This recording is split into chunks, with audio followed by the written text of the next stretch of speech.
ટાઢું ટબુકડું. એક ગામમાં એક માજી એકલા રહેતા હતા. ગામ જંગલની નજીક હતું, એટલે જંગલમાં સિંહ, વાઘ જેવા જંગલી પ્રાણીઓ રહેતા હતા. એક દિવસ ત્યાં ભારે વરસાદ પડ્યો અને નદીમાં પૂર આવી ગયું. પૂરનું પાણી જંગલમાં આવી ગયું એટલે કેટલાક જંગલી પ્રાણીઓ ગામમાં દોડી આવ્યા.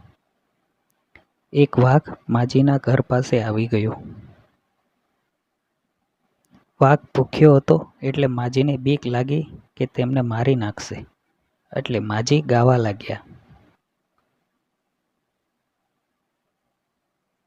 હું તો સિંહડાથી ન બીવું, વાઘડાથી ન બીવું, પણ ટાઢા ટબુકડાથી બીવું.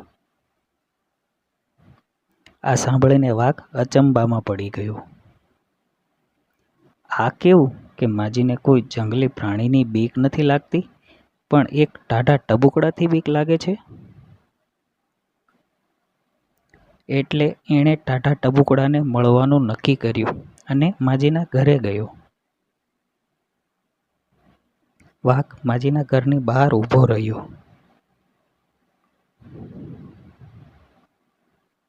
માજીના ઘરનું છાપરું નળિયાનું બનેલું હતું. વરસાદનું પાણી નળિયા પરથી ટપકતું હતું.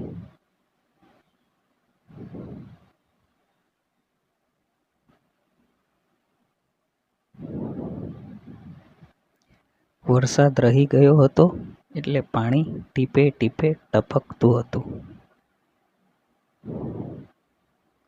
ઠંડીને લીધે ટીપું ખૂબ જ ઠંડુ અને ધ્રુજાવી દે એવું હતું. માજી આ ઠંડા ટીપાને જ ટાઢું ટબુકડું કહેતા હતા. વાઘ પર ટીપું પડ્યું એટલે વાઘ ઠંડીથી ધ્રુજી ગયો. પાણી ટીપે ટીપે પડતું એટલે વાઘ એના ઠંડા ધ્રુજાવી દે એવા મારથી ગભરાઈ ગયો અને વાઘ માજીના ઘર પાસેથી ભાગી ગયો.